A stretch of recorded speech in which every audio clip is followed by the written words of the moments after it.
It is your creativity, courage, and energy that bring color and life to this celebration. Let today be a day of joyful expression, healthy competition, above all, learning through participation. Let the Chinmaya values of purity, strength, and courage shine through every performance. Once again, I extend a warm welcome to one and all. Thank you. ബാഹുല്യമുള്ള സ്കൂളുകളൊക്കെ ഉള്ളപ്പോഴും ഇവിടെ മഹാനായ മനുഷ്യന്റെ നാമധേയത്തിലുള്ള സ്കൂളാണ്. ആരാ? ചിന്മയാനന്ദ സ്വാമികൾ.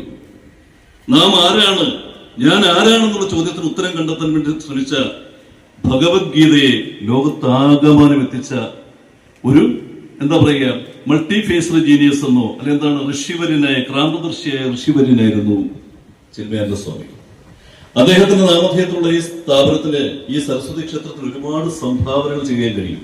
ഒരുപക്ഷെ ഇവിടുന്ന് പഠിച്ചിട്ട് പോയ കുട്ടികളൊക്കെ പലരും ഉന്നതിയിലെത്തിയിട്ടുണ്ടാകും. നമുക്കൊരു പക്ഷേ പഠിച്ച് മിടുക്കന്മാരായ ഫുൾ A+ മേടിക്കാം. എന്ത് കാര്യം? ജീവിതം അറിയണമെങ്കിൽ നമുക്ക് എന്ത് വേണം? നമ്മുടെ ഉള്ളിൽ ഒരു കലയുണ്ടാകും. ശങ്കരാചാര്യ സ്വാമികളെ കുറിച്ച് പറഞ്ഞത് മറ്റൊന്നുമല്ല. അദ്ദേഹം പറയുകയുണ്ടായി, വളരെ പ്രസിദ്ധമായ അദ്ദേഹത്തിന്റെ ഭജഗോവിന്ദം എന്ന് പറയുന്ന കൃതിയില് അദ്ദേഹം പറഞ്ഞിട്ടുണ്ട്, പുനരഭിജനനം പുനരഭിമരണം പുനരഭിജനനീ ജഠരേ ശയനം. നമ്മൾ വീണ്ടും വീണ്ടും ജനിക്കുന്നു, വീണ്ടും വീണ്ടും മരിക്കുന്നു, വീണ്ടും വീണ്ടും ഒരമ്മയുടെ ഉദരത്തിൽ നിന്ന് പിറവിയെടുക്കുന്നു. ശരിയല്ലേ? അപ്പൊ ഈ ജീവിതത്തിനും മരണത്തിനും ഇടയിൽ നമുക്ക് കുറച്ച് സമയമേ ഉള്ളൂ. ഒന്ന് ആലോചിച്ച് നോക്കി. നമ്മൾ കുഞ്ഞു കുട്ടികളായിട്ട് ജനിച്ചു വീണപ്പോഴും അമ്മയ്ക്കൊക്കെ എന്തൊരു സന്തോഷമായിരിക്കും, അച്ഛനെന്ത് സന്തോഷമായിരിക്കും, വീട്ടുകാർക്ക് വലിയ സന്തോഷമാണ് അല്ലേ? നമ്മളെ തറയിൽ വെച്ചാൽ എന്ത് പറയും? പണ്ട് പറയാറുണ്ട്, എന്താണ് തറയിൽ വെച്ചാൽ ഉറുമ്പരിക്കും, തലയിൽ വെച്ചാലും വേദനിക്കും എന്നൊക്കെ പറഞ്ഞ് വളർത്തിക്കൊണ്ടിരുന്ന കുഞ്ഞുങ്ങളാണ് അല്ലേ?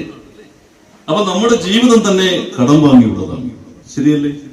നമുക്ക് ജീവനും നമുക്ക് ഇതെല്ലാം തന്നിരിക്കുന്ന ആരാ തന്നെ ഇതൊക്കെ? നമുക്ക് ഈ വസ്ത്രവും നമുക്ക് ഡ്രസ്സും ഇതൊക്കെ തന്നിരിക്കുന്ന ആരാ? പേരൻസ്, നമ്മുടെ രക്ഷിതാക്കളാണ് അല്ലേ? നിങ്ങൾക്ക് ഈ വിദ്യയൊക്കെ പകർന്നു കിട്ടിയ എവിടുന്ന? നമ്മുടെ ഗുരുനാഥന്മാരിൽ നിന്നാണ് അല്ലേ?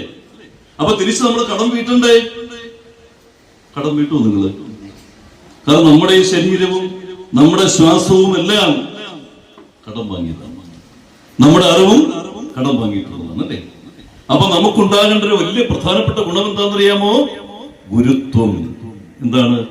ഗുരുശബ്ദം അന്ധകാരസ്യ ഗുരുശബ്ദം നിരോധകം എന്ന് പറയുന്ന ഗുരു എന്ന് പറയുന്ന ചൈതന്യത്തെ നമ്മൾ എപ്പോഴും മനസ്സിൽ ധ്യാനിക്കണം. മാതാ പിതാ ഗുരുദൈവം കേട്ടിട്ടുണ്ടോ? നമ്മൾ പറയാറില്ലേ, നമ്മൾ ആദ്യം കാണപ്പെട്ട ദൈവമായിട്ട് കാണുന്ന അറിയാം. പിന്നെയോ? പിന്നെ അല്ല, അച്ഛനും അമ്മയും ഒരുപോലെയാണ് അല്ലേ? നമ്മള് ഒരു എളുപ്പത്തിൽ പറഞ്ഞു പോകണം. പലപ്പോഴും അച്ഛന്മാരെ നമ്മൾ തടയപ്പെടാറുണ്ട് അല്ലേ? എല്ലാം അമ്മയാണ്, ഭൂമി അമ്മയാണ് അല്ലേ, ഗോമാതാവാണ് എന്നൊക്കെ പറഞ്ഞു പോകുന്നതുകൊണ്ട് ഇങ്ങനെ സംഭവിക്കുന്നതാണ്. പക്ഷെ അച്ഛനും അമ്മയ്ക്കും തുല്യ പ്രാധാന്യമാണ്.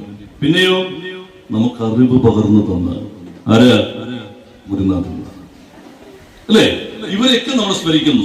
ഒരുപക്ഷെ ഞാനെന്ന് പറയുന്ന വ്യക്തിയെ മുന്നോട്ട് നയിക്കുന്നത് എന്താണ്? ഈ ഗുരുത്വമാണ്.